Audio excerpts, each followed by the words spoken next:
And for this evening's talk, we've got a request which I got from the internet. Someone rather emailed our Buddhist Society, and it's important to be able to give talks here, which are not just theoretical, but which address problems of our daily lives, especially some of those big problems. And in the email that someone said that there's a law being contemplated in the UK Parliament concerning euthanasia. And they wanted to have the comments about the Buddhist response to euthanasia. But at the same time, I'm going to also include abortion as well, because those of you who've been reading the newspapers, there's an election here in Western Australia tomorrow, and that's also been a prominently featured in the political discourse. Religion and politics have come together in that area. So many people want to know exactly what is the Buddhist approach to those subjects.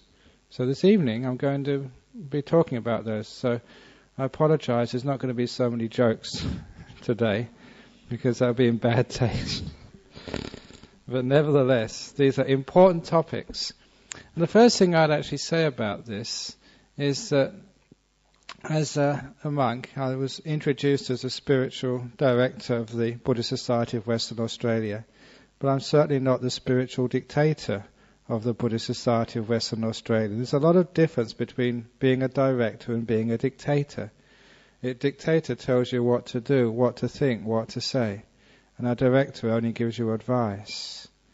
And this is very true to something very basic in Buddhism. It comes from one of the very well-known sayings from the time of the Buddha, where the Buddha said that Buddhas only show the way, they only point the direction. Every being has to walk that path by themselves. It's a very oft-quoted saying, and the reason is because it is very profound, has many different layers of meaning. And it's always been part of the Buddhist history, that whether it's been a monk, even a senior monk, or a nun, anyone in a position of influence has never been an ultimate authority. Not even the Buddha would do that. He wouldn't say, this is what you should do, follow it or else.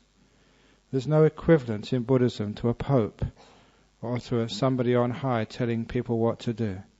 The whole role of a teacher, and this is what we have, rather than the pope, rather than the priest, like a teacher, a guide. The whole job of a guide is actually to help people make their own decisions, not to make decisions for them. And so Buddhism, it will never have a hard and fast, black and white sort of pronouncement on any of these issues. And there's a very important reason for that, because these issues are never black and white. In theory, yes, they're black and white. You shouldn't kill, or it's bad, but when it actually comes to real cases, instances which you have to deal with, then all the black and white, all the rules of the game which you've learned sometimes just do not apply. Remember, even years ago, one of the Buddhists, from a long-standing Buddhist from our Buddhist Society, about 20 years ago, he was diagnosed with having cancer, and he'd told me, at that time, he'd been meditating and learning all about Buddhism. He thought he knew everything about Buddhism, but as soon as that doctor came and told him he had cancer and probably not long to live, he said all his Buddhism went out the window, and he cried. Well, it was actually showing there that there's a great deal of difference between the theory and a deep understanding. And if all you do is to follow the signposts, Buddhas show the way, follow the signposts, and you don't actually do the walking, you'll find that all these teachings have got hardly any meaning at all. You can't have black and white pronouncements. These are guides. You have to walk that journey for yourself to find out what these things truly mean. So the job of a monk like myself is to give you guidelines, never to tell you what to do, to encourage you to try this, and to look at these particular aspects while you're walking this path and see what happens, to reflect and learn. The whole purpose of life is not just to be faultless and never make a mistake, but to learn. about wisdom, about compassion, about life, about truth. It's not to make you faultless, because, as you know, in any school, in life, the school of life, that faults happen, mistakes happen, but it's never any one of the things which impressed me and inspired me in Buddhism from the very beginning. There's never any idea of punishment, not even self-punishment of guilt. It's always an encouraging. You made a mistake, okay, encourage you to learn from that and see what you can do next.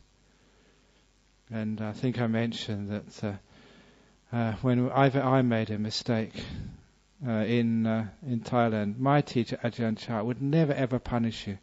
He'd just laugh and think it very funny. I'm not sure if I told a story here recently. The story of me misunderstanding the Thai word for soap. Was that here last week? Or?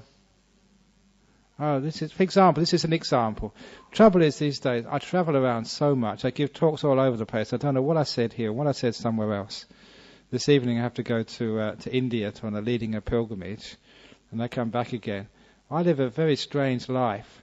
That sometimes, not sometimes, for the last couple of months I've been waking up in the morning, the first thing I do, look around and see what country I'm in. Because I was in Sri Lanka just over a week ago, and Malaysia a few days before that. Crazy life as a monk. But anyway, on this particular occasion, this actually gives the idea of like guilt and punishment and forgiveness in Buddhism.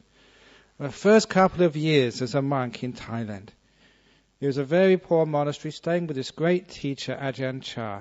This person I've got no compunction now, about saying that he was fully enlightened as an arahat. Now he's dead, it's okay to say those things. But at that time, it was a poor monastery. If you needed anything, any requisite was a toothbrush or toothpaste, or in this particular case, some soap, you go to your teacher and you have this big sort of a little water jar. When people would give him things, he put it in there, and you could go and ask for things like soap. And so I needed some soap, so I went up to him and I asked him for some soap. Now there's a few Thai people here, they will know the word for soap is sabu, but I said sapo. Only a slight difference, but the thing is, sapo means pineapple. And so I can imagine my teacher now, I can recall, he's looking, sapo? And I said, yeah, sapo. He said, what do you want a pineapple for? And I said, to wash myself. And he just burst out laughing. And that was one of his stories for the next couple of days about these Westerners, the different customs in the world. In Thailand they use soap, but in the West, in England, they wash with pineapples. And he thought it was terribly funny. And that was actually typical. You never got punished for making a mistake. It was just a big joke. But you really learned. From that time on, I did learn the difference between soap and pineapple. So there's never any punishment in this Buddhist tradition. And if somebody does make a mistake, the monks don't call you a sinner or you're a bad person and excommunicate or do anything to you at all. They just encourage you to learn from your mistakes. So guilt has not got a part in this thing. So that's number one. You show the way. If you make a mistake, never mind, you can learn next time. It does help also in Buddhism. We have this beautiful idea of rebirth or reincarnation. So you've got the time to make mistakes. Isn't that wonderful that you don't have to rush to get enlightened? You don't have to strive so hard to be good. You just take your time, it will work. If not today, tomorrow. If not tomorrow, next month. If not next month, next year. If not next year, next lifetime. Never mind. For those of you who just think, Ajahn Brahm's going on pilgrimage to India, I really want to go to India. If not this time, the next time. If not next time, next life. It'll still be there. The point is, what that does, it gets away this sort of rushing, this stress. I have to do this, I have to do that, and it gets rid of the harshness of an ethical life. You've got time. Especially sometimes you don't have time to do all your housework, but in Buddhism you've got all the time to do your spiritual work. Huge vistas of time in front of you. And the point is that when you stop rushing, when you're patient, that is the fastest way. Those people who rush towards enlightenment take the longest time. Those who go slowly they're the ones who reach there first. Because this enlightenment business is slowness, peace, stillness. So you can understand why. Those people who are peaceful, who are slow, they're the ones who get there first. So anyway, following that signposts, actually to understand, first of all, what ethics are. The Buddha actually gave these 5 signposts, called the 5 Buddhist precepts. And many of you have taken those 5 Buddhist precepts, and you know them as not to kill, steal, commit adultery, lie, take alcohol or drugs. But one of the things which again impressed me, and which many of my early teachers pointed out, and it made such a difference to me, and an appreciation of virtue as well. These were not commandments. The Buddha never said, thou shalt not kill, thou shalt not steal. He said, I shall refrain from stealing, I shall refrain from killing. It was a more soft approach.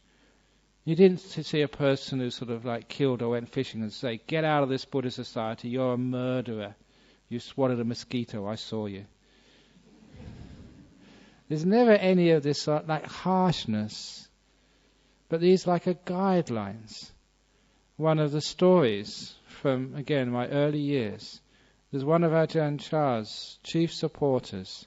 Some of you may have seen many years ago, we still have it in our video cassette library in the reception area, of this movie called, I think, the Mindful Way, I think it was called. It was a documentary done by the BBC. It must have been about 5 years ago, where they visited Ajahn Chah in his monastery in Thailand. They did a documentary about him.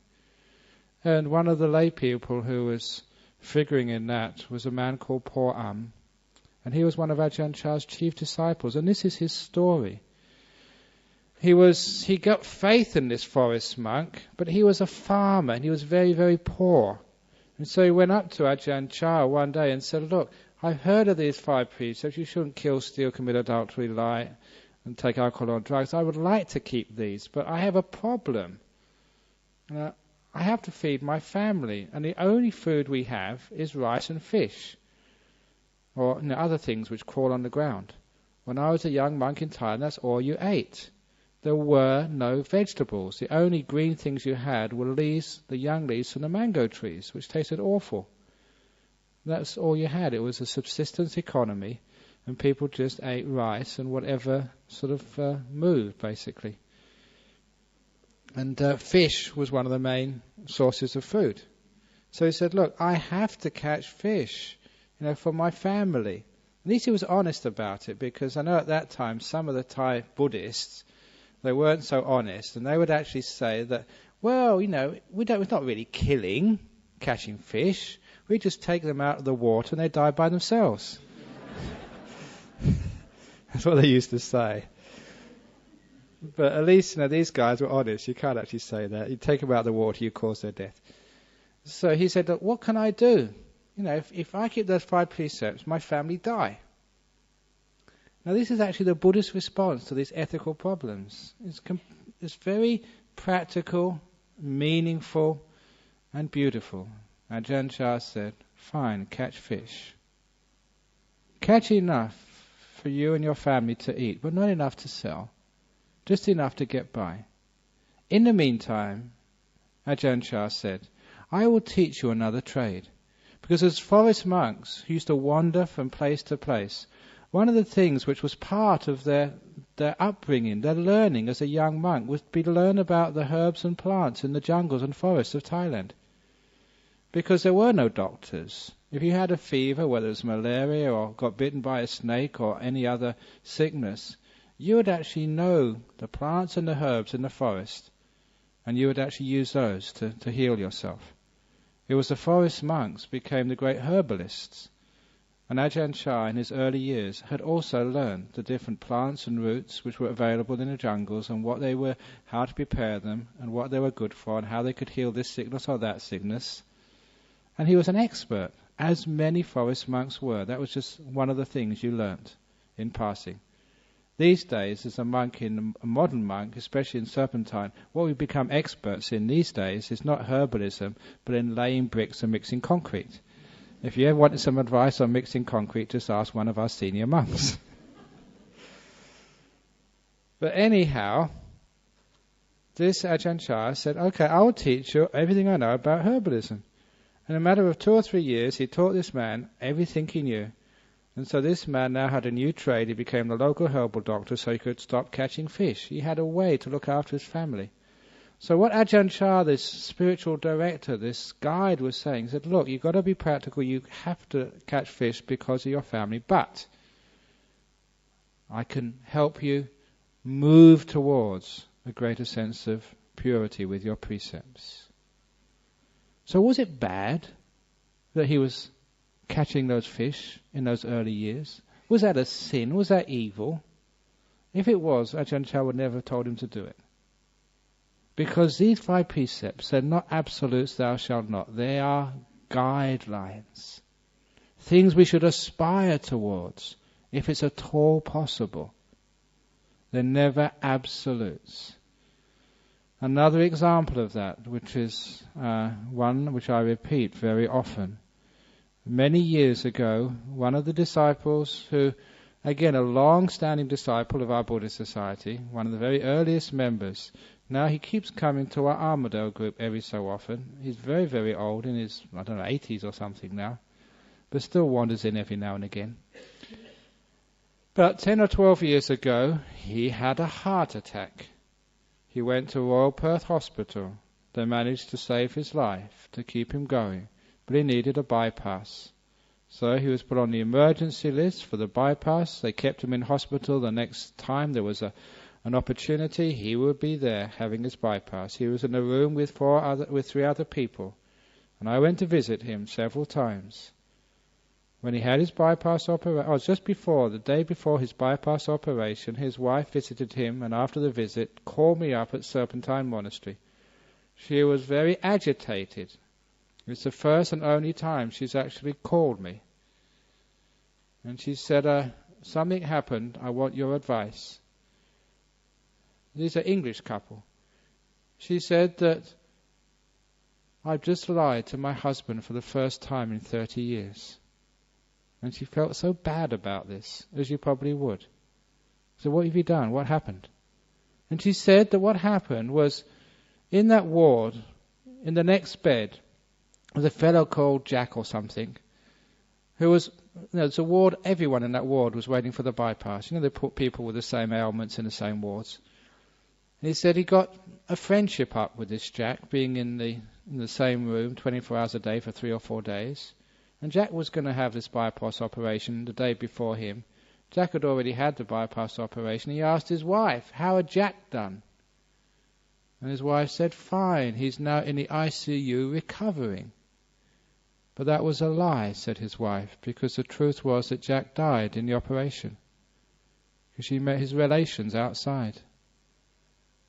And she said, I didn't really feel I could tell my husband that.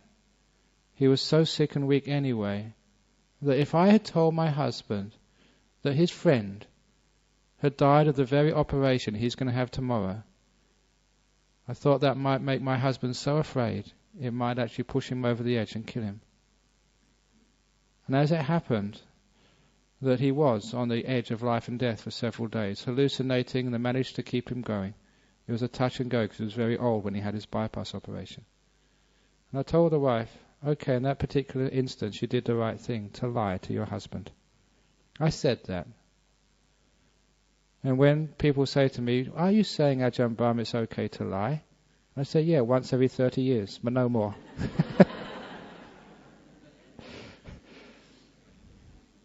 Because these are guidelines. And guidelines, the best simile which we can use to understand what is actually a guideline. Because similes, we have to get something from our ordinary daily life to understand why, what's going on here. And one of the best similes to understand the meaning of all this is a simile of the red traffic lights. And the red traffic lights, you have to stop. It's against the law to go through them. It's against the precepts of our government. But do you know exceptions when it's okay to go through red traffic lights? Of course, if you get a heart attack and somebody puts you in the car and they drive you to the nearest emergency department, I'd hope you go through the red traffic lights. But how do you go through them? You get to that red traffic light and you be careful. You'd stop. It's a warning. And you'd look. If it was safe and it was an emergency, you go through. Because that could save a person's life. And no policeman would prosecute you for that. I know sort of one of the disciples in Armadale, saw them a couple of days ago. Their partner had a heart attack, and they rushed them, put them in the car and rushed them to the Armadale Kelmscott Hospital. And he went through every red light she could find, and she was so disappointed there was no police car around to see her. At last I could go through a red light, she said, and no policeman could stop her. I never saw a policeman. But the point was that that's an occasion, I think no one would argue, the police wouldn't argue, the law wouldn't argue, that's an emergency, that's a time to go through the red light. An emergency and it's safe. And that's actually how we look at these 5 precepts of the Buddha. These are rules. When you come to that, breaking a precept, like that lady lying to her husband, red light, stop. Is it really safe? Is it an emergency? Is it a special situation? If it is, then go across. It's very rare that you have to do that, but sometimes you do. That's why these rules will never be black and white. And that's why you can only have guidelines. How do you make those decisions? Not what the answer will be, but how to make those decisions. So when it gets to something like euthanasia, how do we make those decisions? I think many of you would know that the first person in the world to have legal euthanasia, a Mr. Dent from Darwin, was a Buddhist. I never met him myself, but those of you who know Ajahn, and by the way, he's coming to visit from the 3rd to the 10th of April. Some people call him Ajahn Smiley. But he's coming soon. He went to visit him in Royal Perth because he came down for some treatment and talked about his situation and what was going on. And we all knew in our monastery what was going on. That this man, Mr. Dent, was the first person for legally assisted euthanasia. And it was not because of his own sickness. The major reason why he chose to have assisted euthanasia or assisted suicide, was because of his concern for his wife. His disease, whatever, had no possibility of any cure. It could last for many years. He was quite willing to tolerate the discomfort and pain. Despite all the palliative care, there was still a lot of discomfort and pain. Palliative care is not perfect, as many people know. It was not his pain. He was actually looking at his wife, who had to give him 24 hours of care and had no life of her own. He said that was the main reason he decided to take assisted euthanasia, to give his wife freedom. Can you argue against that? In real cases, when you actually talk to a person, listen to the situation, there's something inside of you that said, well, it's killing, yeah, it's a red traffic light, but maybe this is one of those occasions when it is okay to go across. And this is something which I've always, as a monk, because I have to help people in these situations. It's not theory for me. Sometimes people come and say, my wife, my husband, my grandparents are sort of in hospital. Should I turn off the machine? Because they're asking me, should I do this? What should I do? Or even abortion. People come up and ask me, so I've got an unwanted pregnancy or a difficult pregnancy, what should I do? Sometimes people think that monks don't live in the real world. But sometimes that actually we face problems which sometimes you only face once. I face them many, many times. So I live life on the edge.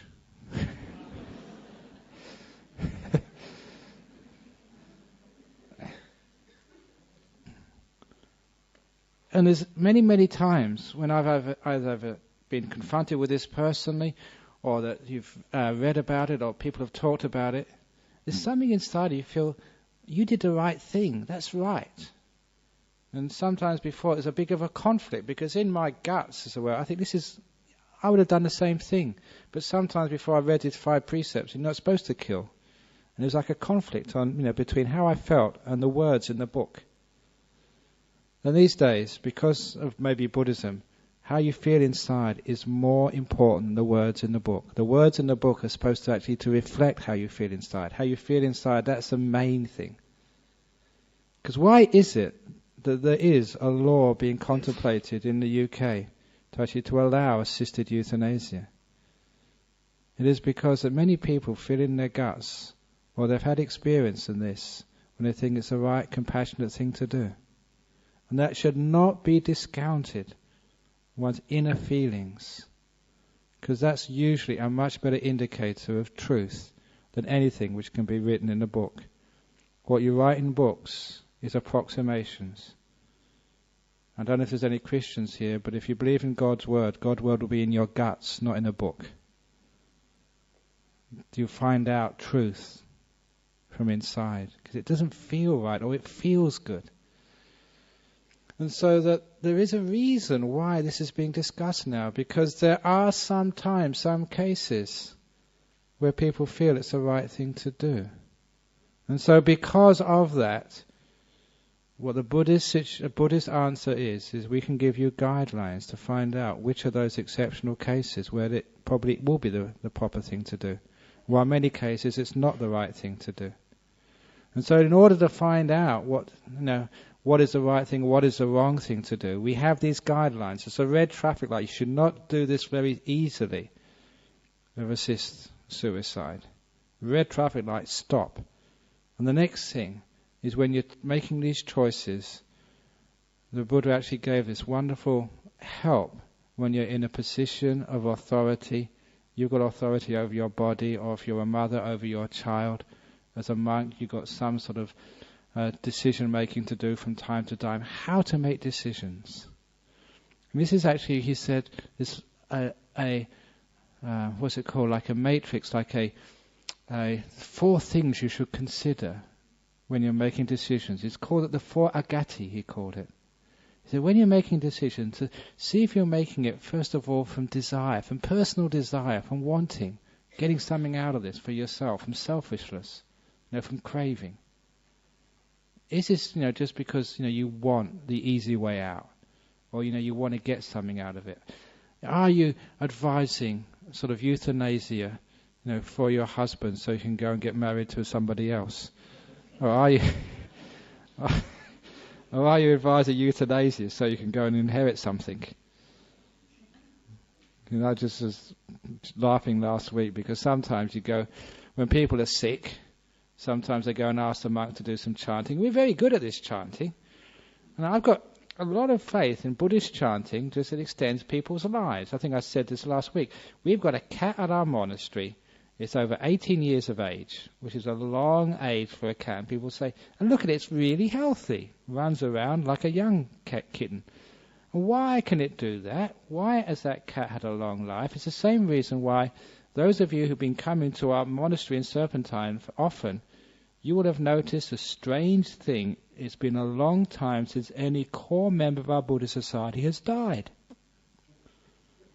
We've kept you alive for the last, 18, 20 years. I literally can't remember the last person, core member of our Buddhist society comes regularly who's actually passed away. And the reason is you get all this chanting every week, and same as the cat. The cat gets a chanting every day. No wonder it's living to a ripe old age. But the trouble is that sometimes, I remember going to one of the hospitals, I forget which one, and doing some chanting for this poor, I think, man or lady who was about to pass away. And the relations afterwards told me off. They say he was about to die, now he's starting to get better again. And so, it's time for him to go. Don't do any more chanting, please.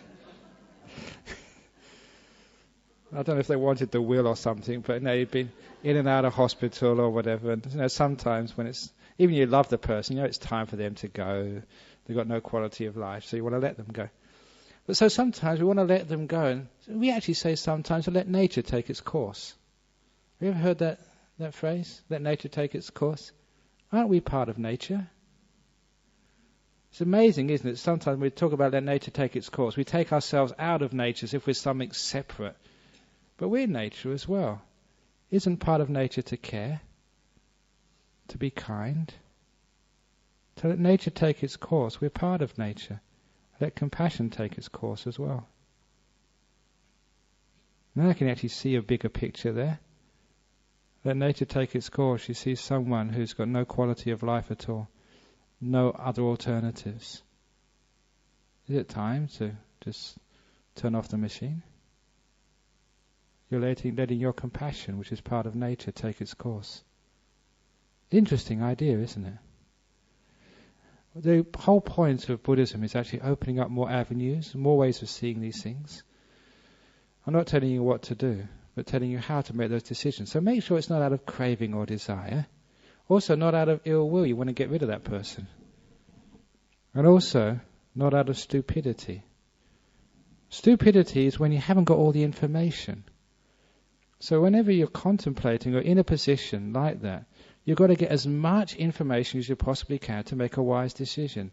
Has that person got any possibility of surviving? Is there any other treatments? Is it really worthwhile? And it's some amazing cases. Like sometimes, there's one of the women I know very well in Singapore, and she's told her story a couple of times in my presence, and I've actually repeated her story. She was one of these people in a coma, completely out of it. The doctors thought she was gone. And so they asked her children who were by the bedside, your mother's got no chance of surviving, she's basically dead, shall we turn off the machine? But she was listening at the time. She told the story it's an interesting story. As she experienced it herself, she went to this very, very dark and black place. Where everything was just dark, she couldn't see, hear, feel anything. Doesn't know for how long. What brought her back? She said she heard some temple gongs. Being a Buddhist from Singapore, Chinese Buddhist, in the far, far distance, she heard these temple gongs, and that brought her back into consciousness, and then into her body. And when she was back in her body, she could feel, she could hear, she could even see, but she couldn't talk back. She couldn't tell the people around her that she was back, that she could hear them or see them. And she said she was in this frightening situation. She could see her sons, her daughters, her friends. She could hear them, but she couldn't respond at all. It was a one-way communication. In, but she couldn't communicate back again. So they thought she was dead, just on a machine. She couldn't move her eyes, she couldn't move anything. And then the doctor was talking to her sons. There's no chance for your mother, but I need your permission to turn off the machine. Shall we turn off the machine? And she was listening to this as it was happening. Imagine what it was like. And being a Chinese family and being all cowards, they said, it's the senior son, the eldest son's job. You decide. They put all of the responsibility on this one boy. He said, I can't make this decision by myself. It's your decision, because we can't make it. So this young man had to make the decision. And this woman said, at the time, she was just willing, with everything she had, please don't turn it off, I'm still here. Please, please, please. And it was just, very, very, it's like the biggest exam of your life. But just imagine how nervous you would be when someone held your life and death in their hands. And the son thought for a while and said, give her another day. And, thank you, son, she thought. And by the end of the next 24 hours, she could move slightly. And that first movement, they realized then, she was coming back. And so, they never switched the machine off. And so she came back and she started the whole journey, lots of physiotherapy, learning how to walk again, speak again, and now you would never distinguish her from just an ordinary elderly lady. She'd come back again to life. It's an interesting situation, that, and there's many other cases like it, that sometimes you don't know the truth. Sometimes the doctors make mistakes as well. They think a person's gone, but they're not. So how can you find out? If that's your situation, they say, shall we turn off the machine or not? What would you do? As a Buddhist, or as just a spiritual person, this is what you should do. Listen. Make your mind still and peaceful. and listen with everything you've got. Mind to mind. I'm sure actually that's why that son said, keep her going for a day. She was actually trying to communicate with him. That was her son. There has to be a connection between mothers and son, close relations or close friends. Work on that connection. Feel. Get away all the thoughts and the worries and just all this sort of stuff which stops you being sensitive. Stop all this idea of rules business. This is what I should do, that's what I should do. Because that blocks out you being sensitive to the situation. Just like you come to the red traffic light. Look backwards and forwards very carefully to see if there's any danger. And when you're really sensitive like that, you'll know what to do. And you can trust that. It feels good, it feels right, and 99.9% of the time it will be right. My saying is, always follow your guts, unless you've got stomachache.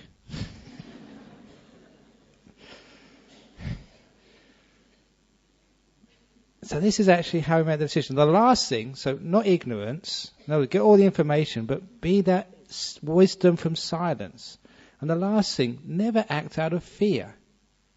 These are the 4 things you should never act out of. You should check whenever you're making a decision. Don't act of desire, ill will, stupidity and fear. And one of the problems with religions, I must say, or laws, it just adds this ingredient of fear into our decision making. Oh, I'm going to go to hell if I sort of turn off the machine or don't turn off the machine. People are going to criticize me. They're going to shout at me if I do these things. They're going to reject me.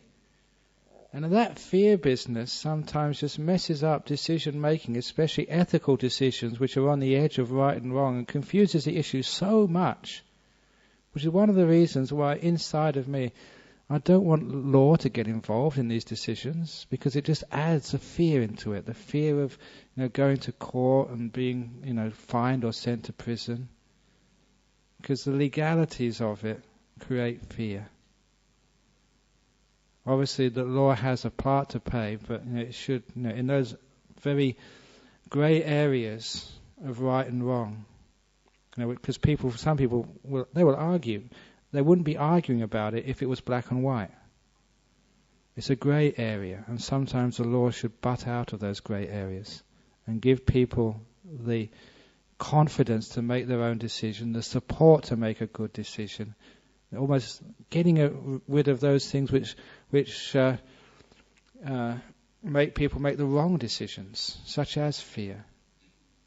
And to know that whatever decision you make, as long as it's done rationally, not desire, no ill will, no delusion, no fear, to know when you make that decision you won't be punished. If you make the wrong decision, you learn from it. You won't be punished, but you'll be encouraged, you'll be helped with compassion to deal with the aftermath of that decision. Because this is what happens sometimes with abortions. It's a very difficult decision to make for a woman. And in the end, that woman will make that decision. Even if it's against the law. We all know that there's the old backstreet abortions in the old days. A decision will have to be made. We want to help the person make the decision wisely. And when it comes actually to the abortion end of the argument, it is wrong to kill. And the fetus in the womb is a sort of being. But interesting, for those who want to know that the Buddhist idea, because we have this idea of rebirth, what actually happens? There's heaps and heaps of evidence for rebirth. I take it as a fact. I know it's true. I don't mind going on the video. Rebirth is true. It's a fact.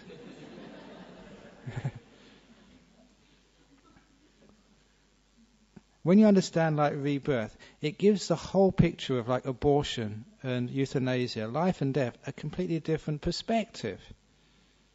And what actually happens is the being from the previous life. We call it the stream of consciousness. It comes into the mother's womb at a certain time. And that time can be just after the implantation in the uterus, or it can be much later. According to the evidence, the stats, if you like, from people who can remember their past lives, sometimes even a few days before birth. the new stream of consciousness can come into that mother's womb, into the fetus. And until that time, until a separate consciousness literally sort of descends into that womb, which is how the Buddha called it, then that fetus is literally just a part of the mother. It is, part of her body. It is not a separate being. It's only when the new stream of consciousness comes in there that it does become an independent, separate being, although still very much connected to the mother, but separate.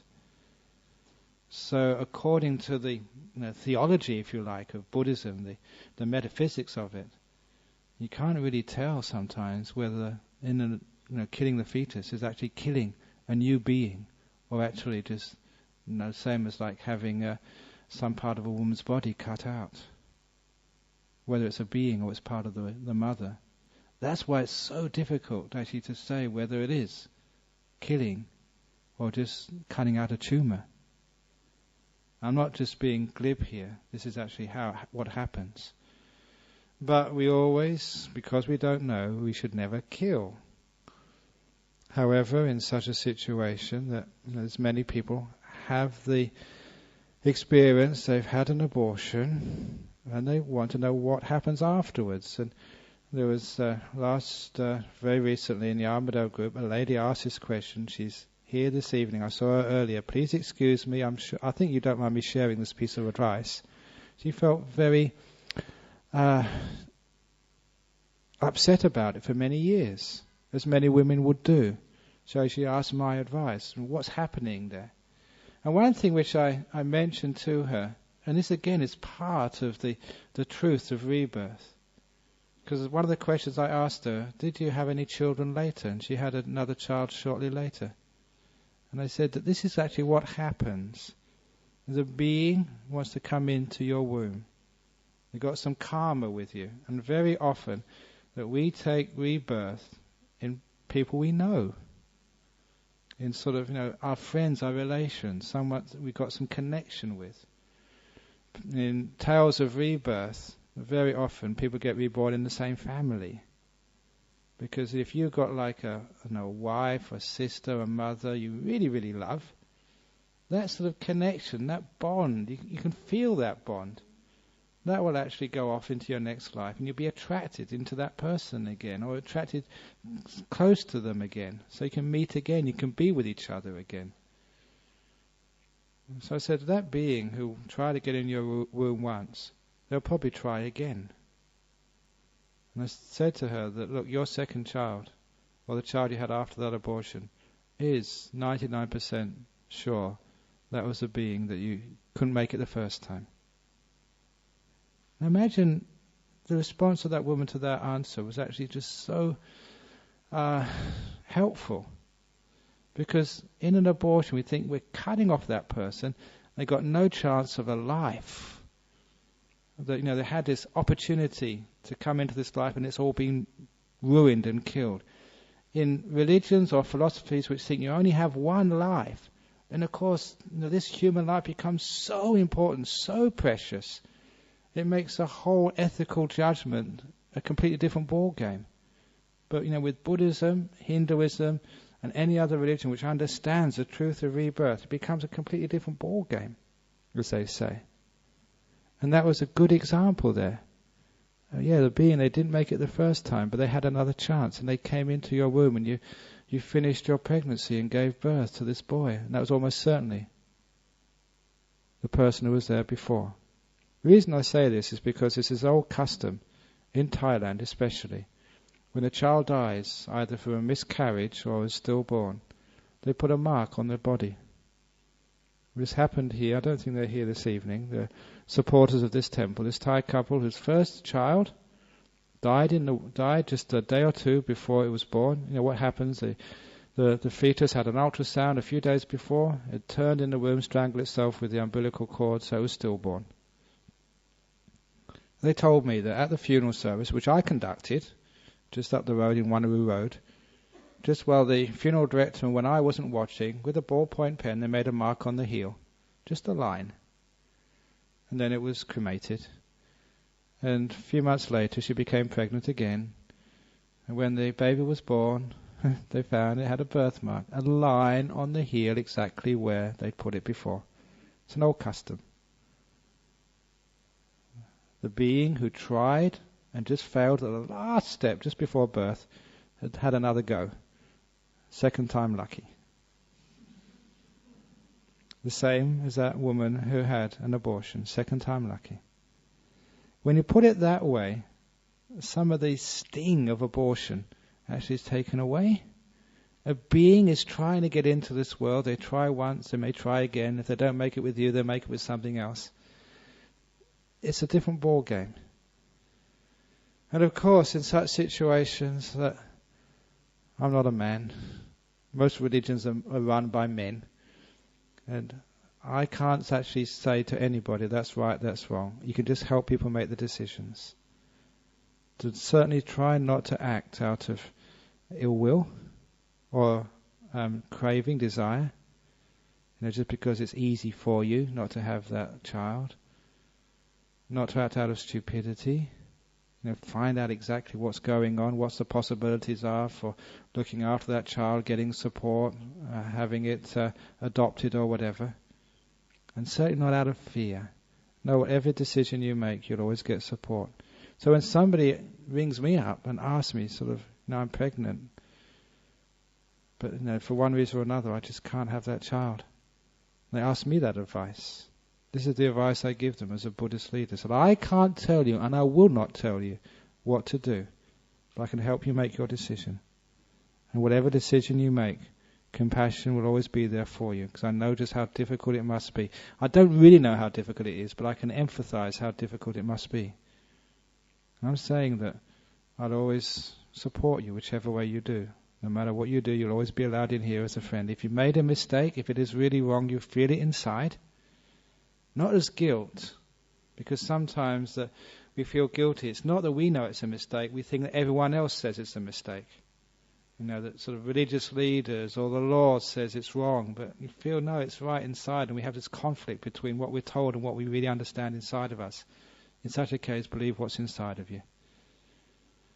But a lot of times there's still some little pain there, and the response from Buddhists or anybody is to support, to be compassionate. You made a mistake, and allow people to make mistakes so they can learn, so they can grow into being more compassionate, and especially with with abortion. How did that child get into your womb in the first place? Be a bit more careful next time, if at all possible. That's the real mistake there. So learn from the mistake, so you don't have to go through that again. But if you think that being has been deprived of a life, they'll come back again. They tried it once, they'll try again. And they maybe come back the next time. So you're not denying them a life. You're just delaying the life. It's like this evening, I'm supposed to go off to India on a pilgrimage. I don't know that I've heard from my disciples in Singapore who work for Singapore Airlines. Sometimes the Singapore Airlines overbook the flight. And you could turn up at the airport and you find that there's no seats for you, even if you got your ticket. You get bumped off. Very similar to an abortion.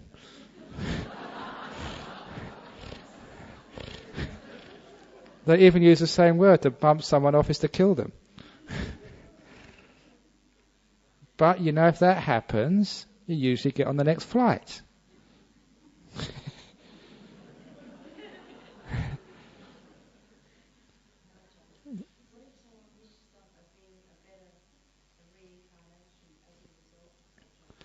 If you wish another being of a better life as a result of such action, it's the other beings come. You just can't just give them that pass. It's not up to you. It's really up to them. So, but you can wish them well. That's maybe as much as one can do.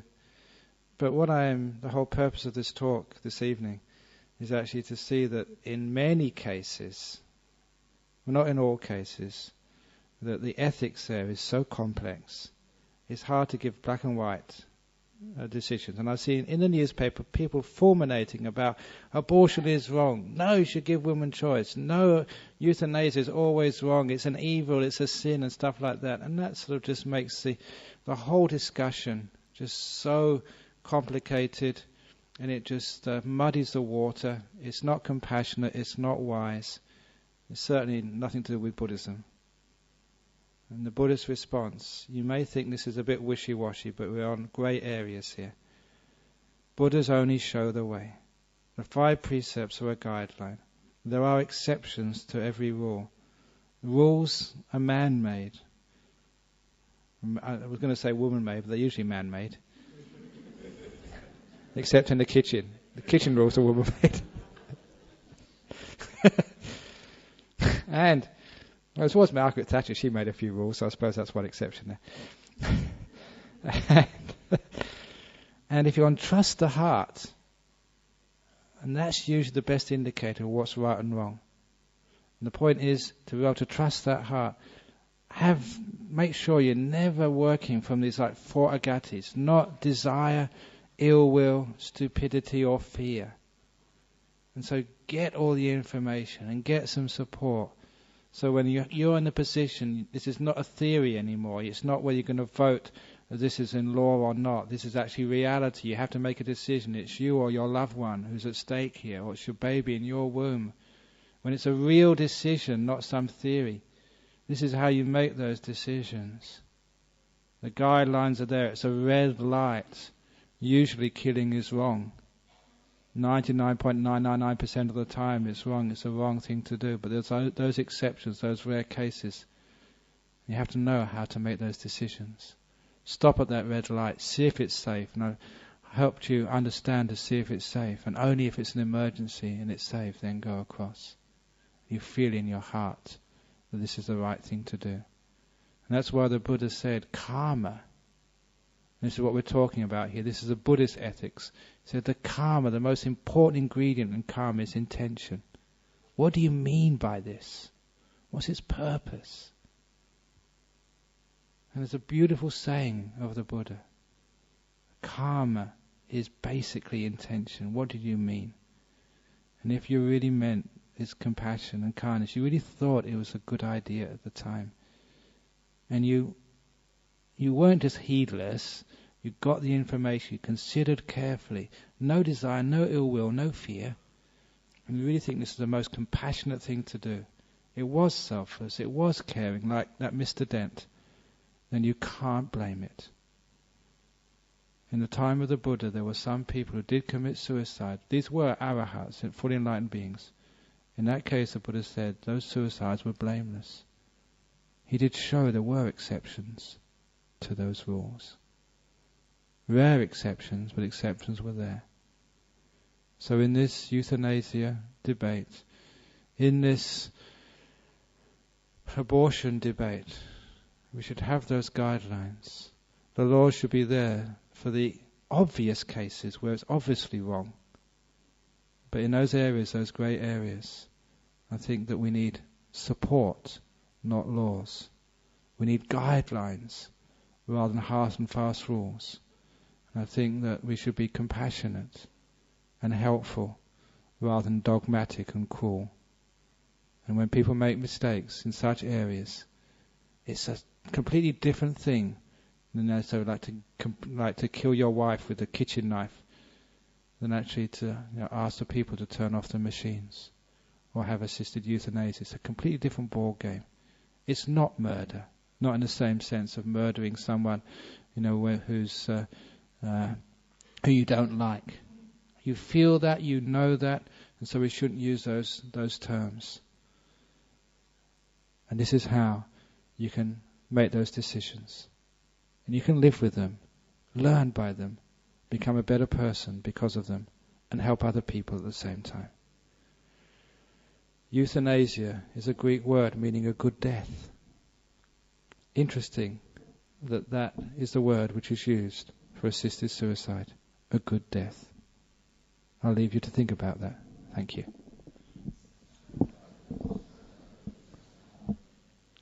Okay, any questions about that topic? Yeah, go on.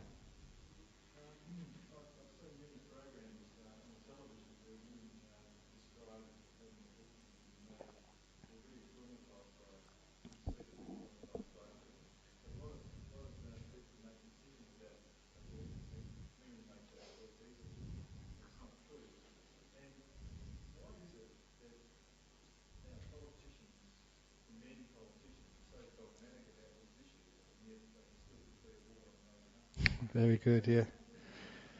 It's sometimes, I should repeat the question.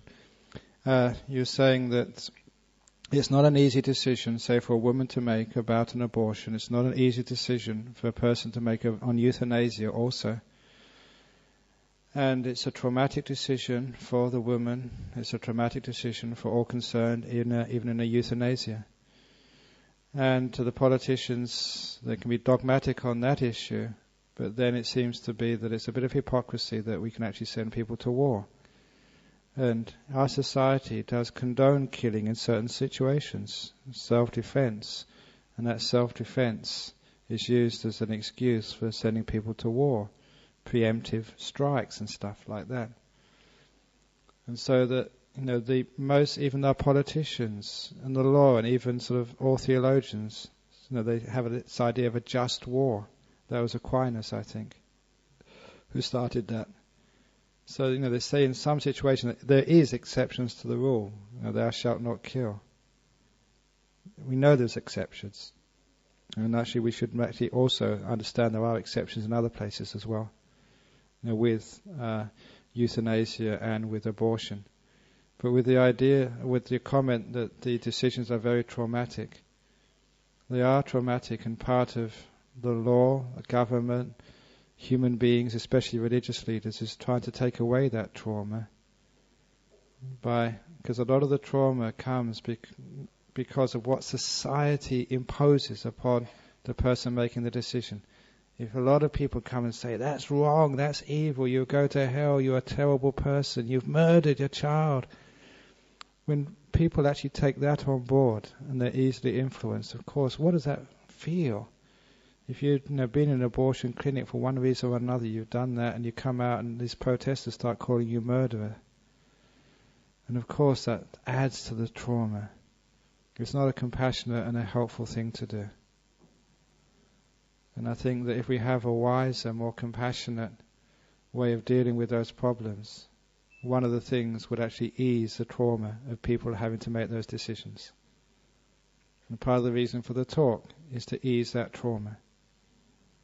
That's part of my job, not to make the decision, to help you make the decision, and to take away as much trauma as possible by saying it's okay to make a mistake. If it was a mistake, I don't know.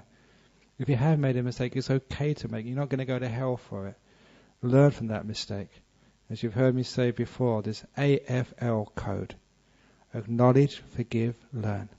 Acknowledge, forgive, learn. Don't sort of deny it and say, I didn't do this, or someone else did it, or it wasn't, I didn't have much choice about it. You did have the choice. Acknowledge, but forgive, and learn from it. No guilt, no punishment. And learn to be a good person. So yeah, that's true. I fully agree with what you said. Did that sort of answer the question? Okay. Any other comments about this topic? You may not agree with actually the answers which I give, and again, I'm not the spiritual dictator. I'm a director. So you're very welcome if you disagree with me. But the point is, the purpose of this talk was not to tell you what to do, but to show you how decisions are made, and how religion should be helping you, rather than telling you what to do. Buddha showed the way, it's up to you to walk, showing a path for you to find out for yourself. And so your life is that learning experience. But to know that you've always got friends on the journey, and whatever you decide to do, I will always be your friend. So there's a talk for this evening. So thanks very much for listening.